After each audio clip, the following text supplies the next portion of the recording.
What's up, YouTube? It's your girl DeeDee. Welcome or welcome back to the channel. Thank y'all so much for tuning in once again. So I am back with another reaction video. Now this video comes from Ask a Brother podcast with Jeff St. James. He recently did this video with Crimson Cure. So they're talking about sexual liberation, and I talk about it all the time of how women have been fooled by it and how they think that it's more of an empowerment, liberating thing to be sexually promiscuous. I want to get y'all thoughts on the video. Make sure you chime in the comments below, share, comment, and like the video, you guys. Also subscribe to the channel if you haven't already, and turn on that notification bell to be notified when I upload new content. Let's get into the video. Here we go. It's not just that it was changing Black women's perspectives of how they saw men.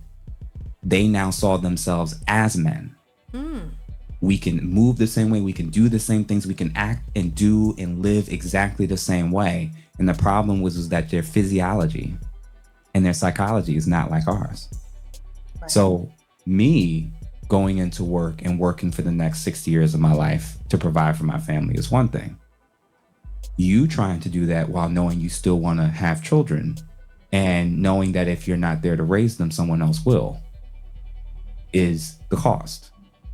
You right. Being like, well, I want to wait until 35 before I want to start a family. I can do that. You doing that, there's going to be potential issues as a result of it. At-risk pregnancy, not being able to have infertility issues, which a lot of people are having.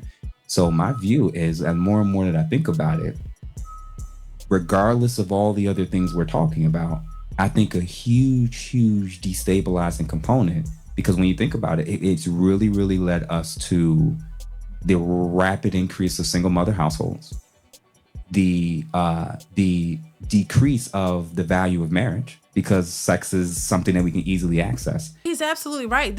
And we're seeing it in real time. I think people tend to want to see what they want to see, but the reality of it is we're seeing it all happen. We're seeing, I mean, there are statistics, there are news reports telling us how women aren't having children. We don't have families, how it's decreasing, how, you know, the birth rate is down. We're having less and less families. Everything is just going backwards. So we see it happening. Relationships are dwindling. It seems like men and women can't figure it out. They can't come together to build stable, healthy relationships and families. So we see, as a result of this, you know, independent empowerment movement of liberated women, we see that a lot of these women don't see the importance of marriage. They don't see the importance of building stable families. They don't feel that it's necessary. And they think that it's okay to just go out and have random sex with whoever, and they can just move in that way, and it's not going to have any consequences on their futures and how we build our communities and how we've made it work in the past. They don't see the importance of it. A lot of women just think, hey, it's my life. I'm liberated to do what I want to do. I can do the same thing as men. So, you know, and in many cases, a lot of them do move as if they are men, but they're not. And when they still get the outcomes and the pushback behind this masculine nature that they've created, they have a problem with it, and they want to blame the patriarchy, and they want to blame every man for them not getting the outcomes that they feel and believe that they should get, in spite of the way that this new narrative that they've created. So yeah, a lot of women are moving like men, but they think it's empowerment to move like a man, because they feel like they've been held back for so long, that because women couldn't have bank accounts and women couldn't vote at a time, and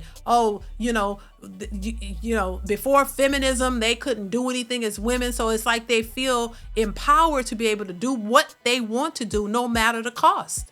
So whatever it is that they want to do is empowerment as a woman, because I'm a woman and I couldn't do this back in the day, and I was shamed and I was made to feel bad about wanting to be promiscuous. So now I've empowered myself to do what it is that I want, and I don't have any shame in my game. We can do threesomes, we can run trains on all of that. You feel liberated and free to do because you couldn't do it in the past. But you still got to understand that there are consequences associated with that. You just don't think that you're going to create this narrative and live this way and not have any consequences. Everything has an outcome. Part of the outcome, in my opinion, of women moving this way is that it's hard for them to find successful relationships. It's hard for them to find men who will take them seriously and want to build with them, because of the mentality. You got to understand that if you have a mentality of you don't need a man and you're independent and you can move and do what you want, you can't also be able to be in a relationship with a man who's going to lead you and the family. You're not going to be able to do that. And that's why it's harder for women who have been single for years and been liberated to do whatever, and educated women, because they call the shots. They're like the successful man.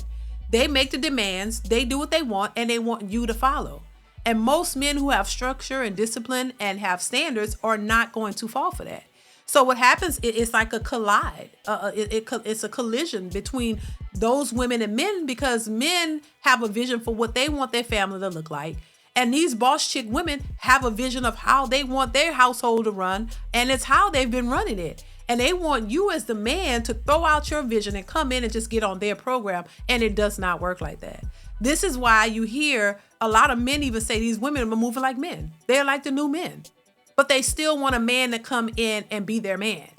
And I mean, last time I checked, if you're a heterosexual man, you don't want to be in a relationship with another man, right? So that's where the problem lies, because these women don't know how to give up their perceived power. They want you to give up yours and they want you to accept theirs. Because as women, oh, we fought for it and we worked hard, so I be damned if I'm going to give it up. And that's how they think, and this is why a lot of them are by themselves. Let's continue. And because of the sexual liberation movement, we also now had, think of it this way. Even back then, we weren't as formal where it was like, oh, I got to pay a dowry to have access to, but there was still some type of formality that kind of led before I can just marry you. Right. Or you're mine now. I had to get to know you. I had to get to know your family. I had to get checked out. Mm-hmm. The sexual liberation movement basically said, women now get the freedom to have sex with who they want. They have the freedom to have children with who they want, and they have the freedom to be able to enter and choose whatever relationships they want. But the lie was that you will also be free from the consequences of those choices. Exactly. And so they go. That is a setup.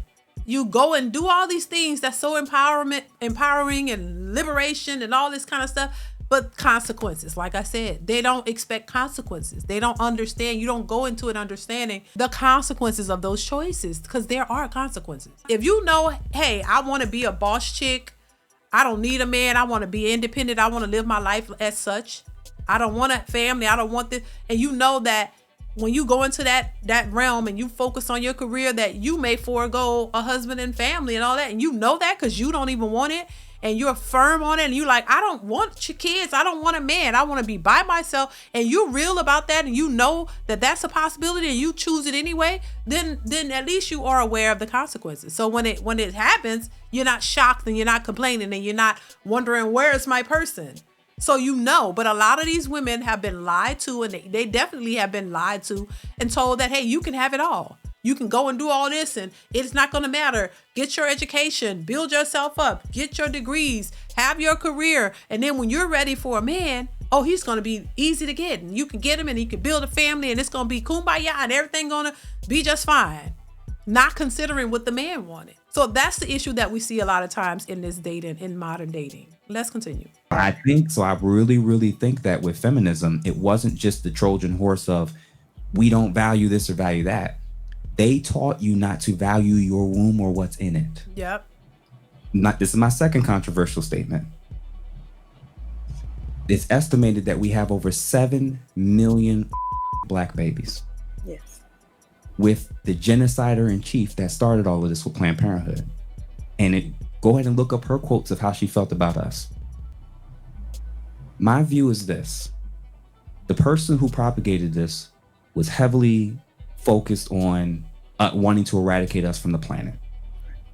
We are accomplishing her goal at a level she couldn't have imagined. Exactly. And my statement is this.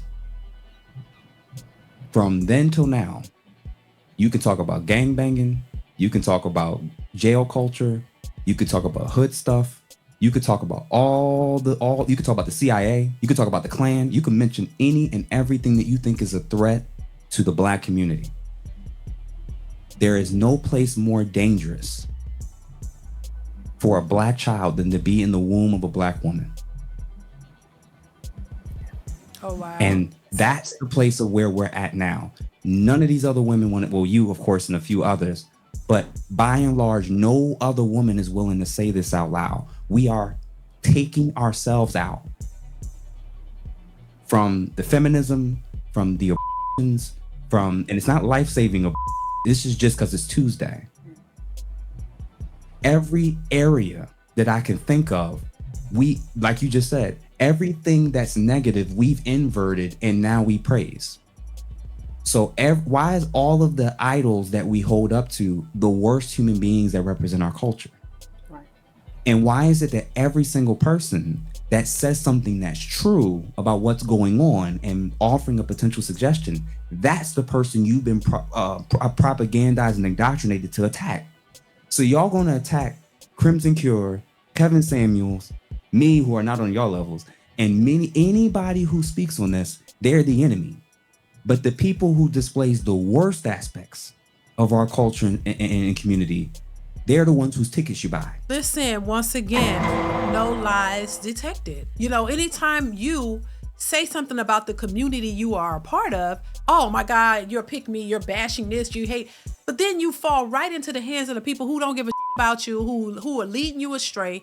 You praise that, you look at that is something of value, and it doesn't do anything for you. We are out of order, and it is so backwards. It's the nature of how people think. This is why I say the mentality has to change.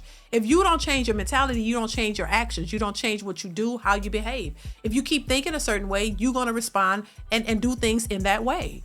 But once you change the way you think and you start to see things in a different way, you start to move differently. Your behavior changes as well. And as long as the mentality stays the same, the behavior will as well. And it's just going to be an issue for a lot of those people.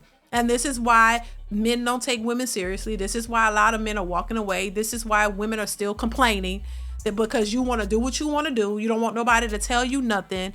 But you want this amazing outcome. And you think it's all on the men, when I don't think it's all on the men. It's you have to play a part as well.